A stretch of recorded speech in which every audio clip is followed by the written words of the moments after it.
내 규례를 지킬지어다 이렇게 말씀하면서 내 밭에 두 종자를 심지 말고 또 두 개로 직주한 옷을 입지 말고 정혼한 여자 노예와 간음하지 말고 가나안 땅에 들어가서 과일나무를 심되 3년 동안은 열매를 먹지 말고 4년째는 열매를 하나님 앞에 드리고 5년째 열매를 먹으라 이렇게 명령합니다. 그래서 하지 말아라 일종의 법이고요. 이것은 가나안 땅에서 어떻게 살아야 될 것인가를 말씀하신 겁니다. 아주 자세하게 세세하게 얘기하신 거거든요. 그러니까 구원하신 후에 주신 말씀이기 때문에 하나님 사랑으로 주신 말씀입니다. 그러니까 이게 우리가 뭐 살아가면서 하나님 우리 부모들이 자녀들에게 하는 말 그죠? 어떤 말들입니까? 다 사랑해서 하는 말들이거든요. 똑같아요. 그러니까 하나님이 우리에게도 가나안에 들어가서 어떻게 살아야 되는지 그죠? 구원받고 난 후에 거룩한 백성으로 어떻게 살아가야 되는지를 세세히 말씀하는 겁니다. 그 첫 번째가 혼합하지 말라는 겁니다. 내 육축을 다른 종류와 교합시키지 말며 내 밭에 두 종자를 섞어 뿌리지 말며 두 재를 직주한 옷을 입지 말아라. 창세기 1장 25절 보시면은 하나님이 땅의 짐승을 종류대로 육축을 그 종류대로 땅에 기는 모든 것을 그 종류대로 만드시니 하나님 보시기에 좋았더라 있습니다. 하나님께서 결합시킨 것은 분리시키면 안 됩니다. 하나님이 결합시킨 건 우리가 분리시키면 안 되고요. 또 분리하신 것을 우리가 결합시켜서도 안 된다는 겁니다. 그러니까 내 밭에 두 종자를 섞어 뿌리지 말며 두 재료로 직주한 옷을 입지 말아라. 신명기 22장 9절에서도 내 포도원에 두 종자를 섞어 뿌리지 말라. 그리하면 내가 뿌린 씨의 열매와 포도원의 소산이 다 빼앗김이 될까 하노라. 빼앗김이 된다는 말은 킹제임스 버전에서는 더럽혀지지 않도록 이렇게 되어 있습니다. 그러니까 두 종자를 섞어 뿌리면 열매가 정상적으로 맺힐 수 없다라는 그런 말씀이기도 합니다. 그러니까 하나님 창조 법칙에 근거해서 자연의 질서, 그다음에 순리를 그대로 따라가라는 겁니다. 자연 법칙대로 먹고 마시고 사는 게 건강하다는 거예요. 그래서 한 30년 거의 다 된 것 같은데요. 물리학자들이 그런 얘기를 합니다. 우유가 어떤 인체에 영향을 줄지 모른다는 겁니다. 왜냐하면 인공적으로 우리가 그렇게 뭐 우유를 많이 생산할 수 있도록 짜서 먹는 그 우유가 사람에게 어떤 영향을 줄지는 시간이 지르면서 알 수 있다는 거예요. 시간이 지난다면서 알 수 있다는 거였는데 시간이 지나면서 뭐라고 얘기하냐면요, 들이받는다는 겁니다. 우유를 마시는 게 그러니까 모유를 먹게 하는 게 좋은 겁니다. 그거를 우유를 마시면 편할 수 있겠죠. 그런데 그렇지 못하다는 거죠. 그러니까 그게 우리가 처음에 들을 때는 아이 뭐 그게 그거지 뭐 아무거나 먹으면 되지 뭐 젖이 안 나오는 걸 어떻게 해? 뭐 이렇게 얘기할 수 있는데 그런데 실제적으로는 그런 영향이 있다는 겁니다. 전체적으로. 그래서 젊은 세대가 좀 우리 부모 세대에 대해서 들이받는 형태예요. 그래서 이 부모 세대가 위로는 부모님을 모시고 앞으로 이 아래로는 자녀들에게도 대우를 받지 못하는 이런 세대가 우리가 아닌가 이렇게 생각이 되거든요. 그러니까 이런 부분들, 그러니까 섞이는 게 이게 결국은 좋지 않다는 겁니다. 그래서 또 여호와의 신앙과 이방 종교가 혼합하면 안 됩니다. 순수 신앙을 가지라는 거예요. 그래서 고린도후서 7장 14절 16절에 보면 의와 불법이 어찌 함께하며 빛과 어둠이 어찌 사귀며 그리스도와 벨리알이 어찌 조합되며 믿는 자와 믿지 않는 자가 어찌 상관하며 하나님의 성전과 우상이 어찌 일치하리요. 그러니까 신앙의 순수성을 분명히 말씀합니다. 그래서 혼합하지 말라는 것은 늘 우리가 하나님 우리에게 뭘 사랑하기 때문에 주신 말씀이에요. 그러니까 이거는 그렇게 살면 나에게 유익한 겁니다. 나에게 유익하고 살아가면서도 유익한 겁니다. 두 번째는 깨끗해야 됩니다. 그래서 20절 말씀에 보시면은 상반절에 만일 어떤 사람이 다른 사람과 정혼한 여종 곧 아직 성량되거나 해방되지 못한 여종과 동침하여 설정하면 그것은 책망받을 일이니라 이렇게 표현하고 있는데요. 이게 여자 노예는 주인의 소유입니다. 그래서 신명기 22장에 보면 처녀가 어느 남자와 약혼을 했는데 어떤 남자가 그 여자와 통간하면 둘 다 죽여 이스라엘 중에 악을 제하라 이렇게 얘기했습니다. 근데 오늘 본문의 노예는 여자입니다. 그러니까 아직 해방은 안 되어 있는 상태이지만 어떤 남자와 약혼한 상태에 주인이 자기 소유라고 해서 간음하면 형벌이 있다는 겁니다. 그러니까 당시 여자 노예는 주인의 소유입니다. 그러나 성적인 관계만큼은 주인의 뜻대로 할 수 없었다는 거예요. 그러니까 하나님께서 간음을 얼마나 미워하시는지를 우리가 알게 됩니다. 우리는 성적으로 성별되기를 원하시는 하나님의 뜻을 알아야 됩니다. 왜 이런 얘기를 했을까요? 가나안은 엉망진창이었거든요. 그래서 그 땅이 그들을 토해낼 정도로 죄악이 관영했던 겁니다. 거기에 들어가서 살아야 될 이스라엘 백성들이 애굽의 풍조 속에서 몇백 년을 살아온 겁니다. 그러니까 그들에게는 정확한 룰이 있어야 돼요. 우리 처음 듣는 얘기면 이런 얘기 들은 적이 없습니다. 얘기하면 곤란하거든요. 그러니까 하나님이 거룩하게 사는 구체적인 방법을 설명해 주고 있는 겁니다. 그래서 하나님 우리 모두가 성적으로 성별되길 원하십니다. 이 간음하지 말라는 것을 그래서 아예 계명으로 주셨어요.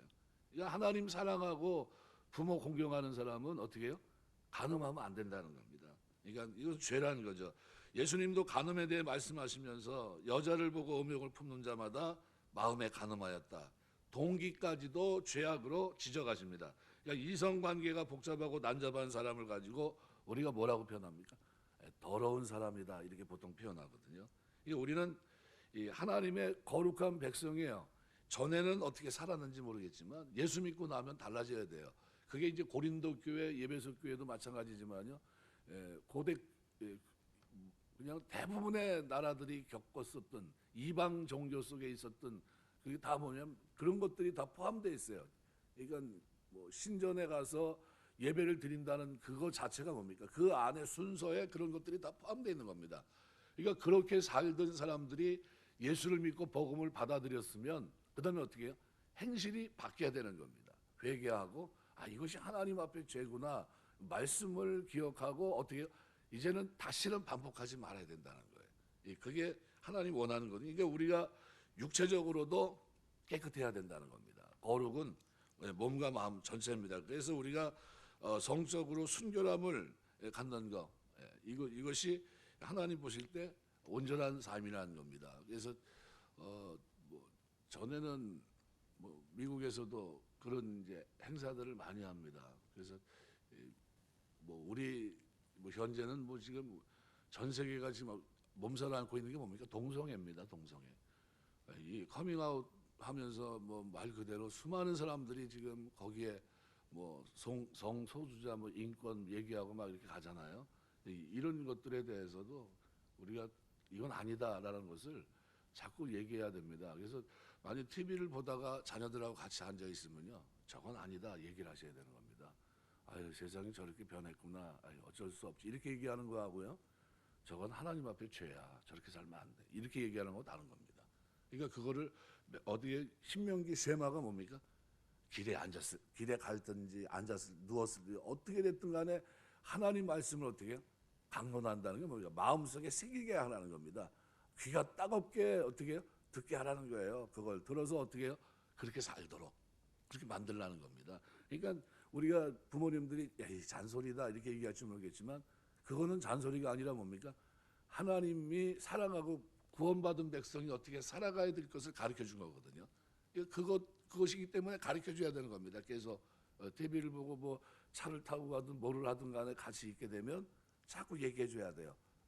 그게 아니다 하면서 이렇게 해야 되는 게 맞는 거다 설명해 줘야 됩니다. 그다음에 23절부터 25절 말씀해 보시면은 각종 과목에 대한 얘기입니다. 3년간 열매는 할례 받지 못한 것으로 말씀하는데요. 이게 굉장히 유목민으로 살던 사람들에게 과일은요 말 그대로 꿀입니다. 꿀. 근데 그거를 여러분 농사를 져서 3년간 과실 먹지 않고 4년째는 그거를 다 하나님 전에 드려서 어떻게 해요? 제사장들이 먹고 그다음에 5년째 열매를 거둔다. 그렇게 할 수 있겠습니까? 한번 가만히 생각해 보세요. 이게 쉬운 말씀입니까? 어려운 말씀입니까? 되게 어려운 말씀입니다. 여러분 자식을 키우는데 자식이 과일 하나 먹지 않으면 어떻게 하실 거예요? 안 된다. 이거 하나님이 3년간 어떻게 해요? 먹지 못하게 했고 4년째는 어떻게 해요? 제사장 하나님 앞에 드리라고 그랬고 여호와 전에 드리라고 했고 5년째 우리가 열매를 먹는 거다. 이거 입에 대는 거 아니다. 이거 이렇게 하면서 살 수 있겠습니까? 몇 년을? 그런데 그렇게 하라는 겁니다. 그러니까 이 할례의 의미가 뭐냐? 이거를 그래서 3년간 열매는 할례 받지 못하는 것이다. 이건 창세기 보면 할례는요 언약의 표시예요. 창세기 17장 10절에서 14절. 그러니까 할례의 의미가 과일 열매까지 적용되는 의미는 여호와의 소유라는 겁니다. 이게 여호와의 소유이기 때문에 내 게 아니라는 거예요.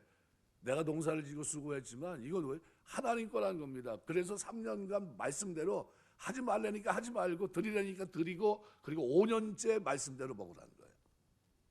그러니까 말씀대로 살게 되시길 주의 이름으로 축원합니다. 그래서 성도의 삶의 영역이 하나님과 바른 관계를 유지해야 된다는 겁니다. 가나안 땅에 들어가서 제일 좋아하는 포도나무를 심었을 겁니다. 광야에서 생활했던 유목민입니다. 광야에서 과일을 먹지 못하다 가나안 땅에 들어가 과일나무를 심고 수확을 거뒀을 때 얼마나 먹고 싶었겠습니까? 그런데 3년은 못 먹고 4년째 되는 수확은 하나님께 바쳐 제사장이 먹게 됩니다. 하나님께서 풍성하게 축복하셔서 아마도 과일이 먹음직스러웠을 겁니다. 그것을 전부 따다 제사장에게 갖다 줄 때 얼마나 먹고 싶었겠습니까? 어른들은 하나님 말씀이니 순종하고 절제한다고 하지만 어린아이들이 하나만 달라고 조를 때 그것을 금하고 제사장에게 다 갖다 줄 때 그 마음, 그죠? 그걸 한번 생각해 보십시오. 얼마나 힘들겠습니까?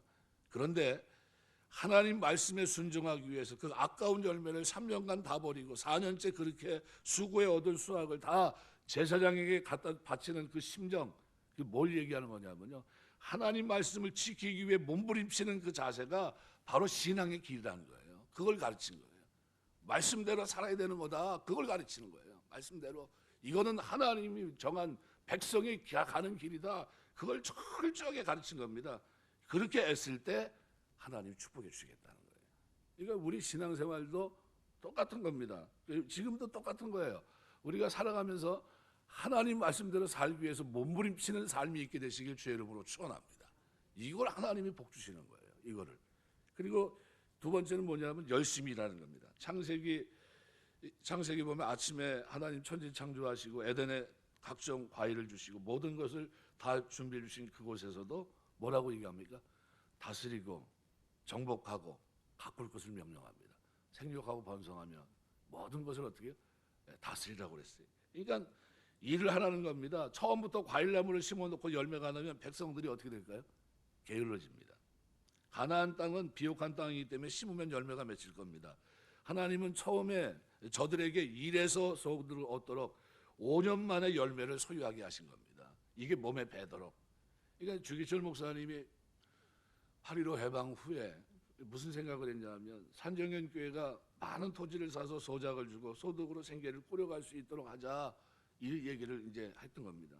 그런데 사모님이 반대하셨어요. 왜 반대했냐면 그 이유가 첫 번째는 남편을 팔아먹는 아내가 되고 싶지 않다. 그래서 반대했고 두 번째는 아비 팔아 크는 자식 병신처럼 될지 모르니까 자력으로 일어서도록 길러줘야 한다. 그러니까 이거는 안 된다. 그래서 사모님이 온갖 고생을 다 하면서 일하고 생활했습니다. 이거 뭐냐면 수고해야 돼요. 땀 흘려 노력하는 것을 가르쳤다는 겁니다. 시편 128편 2절 보면 내가 내 손이 수고한 대로 먹을 것이라 내가 복되고 형통하리로다 그랬어요. 그러니까 우리가 심으면 하나님이 거두게 하십니다. 수고 없이 얻은 것은 가치를 모릅니다. 사람이 놀고 있을 때 체력이 더 소모된다고 그럽니다. 그래서 일을 안 하고 놀면 병균에 대한 신체 저항력이 4분의 1로 저하됩니다. 우리가 살아가는 동안 눈이 그저 건강에 허락되는 한 어떻게 해요? 열심히 일하시길 주의 이름으로 축원합니다. 우리 권사님 한 분이 저한테 남편이 이제 치매가 왔는데 자녀들은 어떻게 해요? 요양원에 보내서 괜히 병 날지 모르니까 어머니까지 힘들면 안 되지 않습니까? 고민하시면서 저한테 고민이 되는데 좀 얘기 좀 했으면 좋겠다고 해서 앉아서 이런저런 얘기를 하다가 제가 그 얘기를 했어요.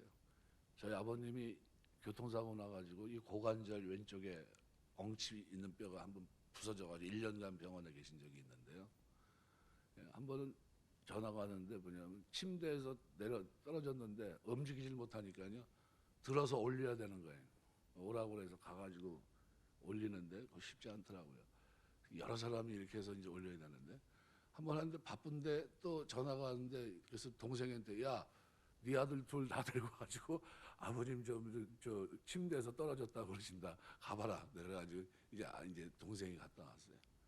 그리고 또 이제 전화가 계속 이제 못 움직이시는 거예요. 아파가지고. 그래서 제가 그랬어요. 또 전화 올 때쯤 돼가지고 전화 안 받았어요.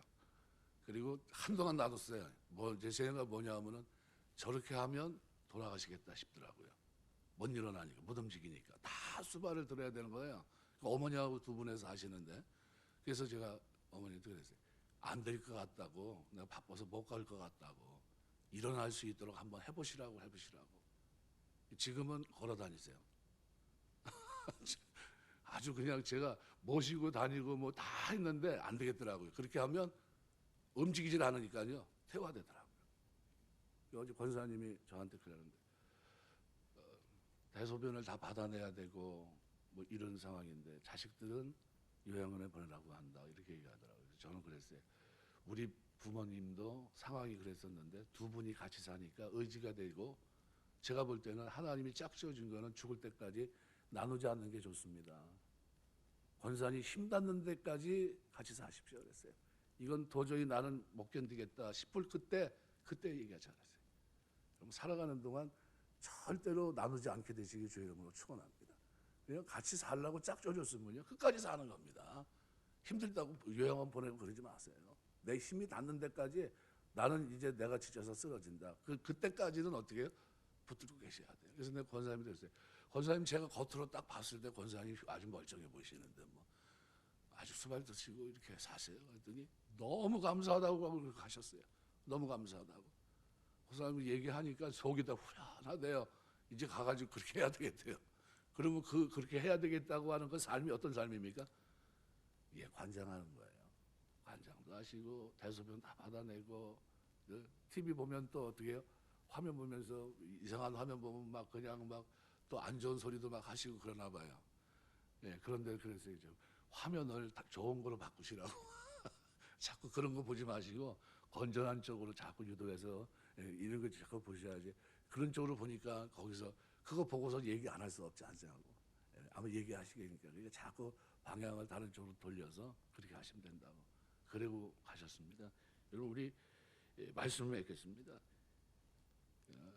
천추전국 시대 제 나라가 노 나라를 이제 침공을 했는데요.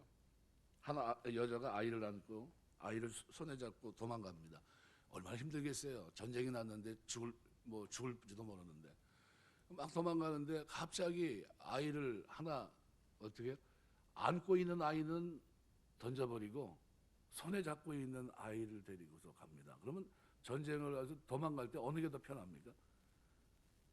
예, 안고 있는 아이, 뭐 손에 잡은 아이, 뭐 이렇게 보면 사람에 따라 약간 차이가 있겠지만 여자가 걷기에는 예, 그 조그만 아이 데리고 걷는 게 쉽지 않거든요. 차라리 안고 뛰는 게 나니까. 그래서 그걸 보고 있던 제 나라 장수가 결국은 붙잡혔어요. 붙잡혀가지고 이제 궁금하니까 물어본 겁니다. 왜 아이를 하나는 안고 하나는 손에 잡고 뛰다가 왜 품에 안은 아이는 왜 버리고 그리고 이 아이는 왜 잡고서 잡힐 줄 뻔히 알면서 왜 뛰었느냐 이렇게 물어봤어요. 그랬더니 이분이 이렇게 얘기합니다. 품에 안은 아이는 제 아이고 그리고 손에 잡고 뛰고 있던 이 아이는 우리 위에 집안 형수에 관한 형수 자식. 그러면서 어떻게 해요? 제가 나를 생각하면 내 자식을 살려야 되겠지만 부모님 우리 위에 생각하면 이 아이를 살려야 되지 않겠냐고. 그래서 이 아이를 붙잡고 뛰었다고. 그랬더니 제 나라 장수가 이 땅에는 공의가 있다. 의의가 있어. 우리가 이 땅 이렇게 공의가 있는 이런 땅은 침범하면 안 된다. 그리고 돌아갑니다. 여인 하나 때문에 전쟁이 멈춰져요. 이게 공의의 의입니다. 그래서 형님의 아이를 버리고 내 아이를 구별했다고 그럼 집안 꼴이 어떻게 되겠습니까? 여인의 말에 제 나라 장군이 감경을 받았고요. 의를 아는 여인이 사는 이 도성은 우리가 쳐들어갈 수 없다. 의가 있는 나라는 공격하지 못하는 법이다 하면서 어떻게 해요? 철수합니다. 하나님은 예레미야에게 너희는 예루살렘 거리를 빨리 왕래하고 넓은 거리로 찾아보고 알아라. 너희가 만일 공의를 행하며 진리를 구하는 자 한 사람이로 찾으면 내가 이 성을 찾으리라. 잠언 14장 34절 의인은 나라를 영화롭게 하고 죄는 백성을 욕되게 합니다. 오늘 본문은 뭡니까? 의예요. 의. 마지막에 사람들이 자기를 사랑하고 돈을 사랑하고 쾌락 사랑하기를 하나님보다 더한다고 말씀합니다. 디모데후서 3장에 자기를 사랑하기 때문에 하나님 말씀대로 살지 못하는 겁니다. 부디 우리가 신앙생활하는 동안 하나님 법 말씀대로 사시길 주의 이름으로 축원합니다. 이것이 의로운 삶이고요. 이것이 성도의 삶입니다. 그거 하나님이 기뻐하세요. 그거를 축복하시고요. 말씀대로 사는 그 고통, 그 고딘 그 견딤을요. 하나님이 귀하게 보십니다. 이 축복이 저와 여러분의 생애 속에 늘 충만케 넘치게 되시길 주의 이름으로 축원합니다. 기도하겠습니다.